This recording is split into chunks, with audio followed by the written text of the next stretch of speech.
basculer dans un trou noir et glacial, dévoreur de lumière. Le tombeau des étoiles. La ballade des Desperados, chant 2, chanson populaire américaine, 4e siècle de l'ère des ténèbres.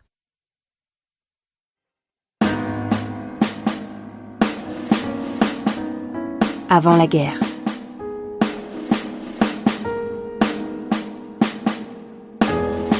Chapitre 1.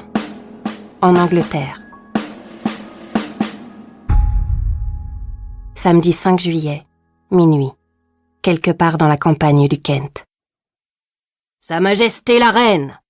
annonce une voix tonitruante. Harrow sent tous ses muscles se raidir. Après 4 jours à voyager au-dessus de l'Atlantique dans la soute d'un blood ship, entassée avec une trentaine d'autres sorcières, elle est percluse de courbatures. Cet engin volant d'un nouveau genre vient de se poser en Angleterre, bien après minuit. Les captives, vêtues de tuniques rêches et enchaînées les unes aux autres, ont été débarquées sans ménagement en rase campagne. Derrière chacune d'entre elles se tient un immortel en blouse noire. Noire aussi, la nuit qui les entoure. Pas un clocher ni une toiture en vue. Le lieu d'atterrissage semble avoir été choisi pour ne pas attirer l'attention. Un fin croissant de lune, accroché tout là-haut, constitue l'unique source de lumière. Au milieu de cette nature sombre et silencieuse, la présence d'un carrosse laqué de rouge est d'autant plus incongrue. Sur ses flancs, de grands lions à ailes de chauve-souris sont dorés à la feuille, le symbole de la monarchie anglaise. Des gardes, vêtus de rouge et coiffés de hautes toques en fourrure, se tiennent de part et d'autre de la portière. Celle-ci s'ouvre sans un bruit. Un soulier à boucles vermeilles et aux talons rouges se pose sur le marchepied. Puis une haute silhouette émerge du carrosse, enveloppée dans un extravagant manteau en vison. « La reine », songe Harrow. C'est ainsi que l'a présenté l'un des gardes. Il n'a pas dit « la vice-reine », son titre officiel, qui rappelle sa soumission à l'autorité du seul maître de la Magna Vampiria, le roi des ténèbres. À travers cette appellation erronée, Anne Stuart revendique son indépendance. Harrow déglutit. Peu importe les titres, ils ne changeront rien à son sort.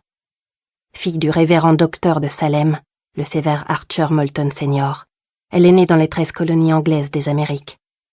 Lorsque la marque des sorcières a été découverte sur son cuir chevelu, elle a perdu tous les privilèges dont jouit la gentry, pour n'être plus qu'une proscrite. Dans un cas comme dans l'autre, puritaine ou sorcière, elle reste par sa nationalité l'humble sujette de l'immortel qui s'avance dans sa direction. La vice-reine est devancée par l'aura glacée qui accompagne les vampires les plus puissants. Quant à son sillage, de part et d'autre de sa longue traîne de fourrure, trottine une vingtaine de petites créatures à la respiration haletante. Des chiens? À travers les hautes herbes du champ laissé en jachère, Harrow a du mal à les distinguer. Un faible gémissement s'élève à côté d'elle. C'est Gemma, la benjamine des captives. Elle n'a que 16 ans, 2 de moins qu'Harrow. Elle a été élevée dans un coven de sorcières, alors que la fille du révérend docteur n'avait jamais rencontré ses semblables avant d'être jetée dans les geôles de la faculty. C'est là qu'elles ont sympathisé, toutes les deux, s'encourageant mutuellement afin de surmonter le martyre qu'on leur imposait. Elles ont traversé l'Atlantique, lovées l'une contre l'autre. À présent, Gemma se serre encore contre celle qui pourrait être sa grande sœur. « Ça va aller, Gigi », lui souffle Harrow. « Si les gens de la faculty nous ont amenés jusqu'ici à grands frais, c'est que nous sommes précieux à leurs yeux, pas vrai?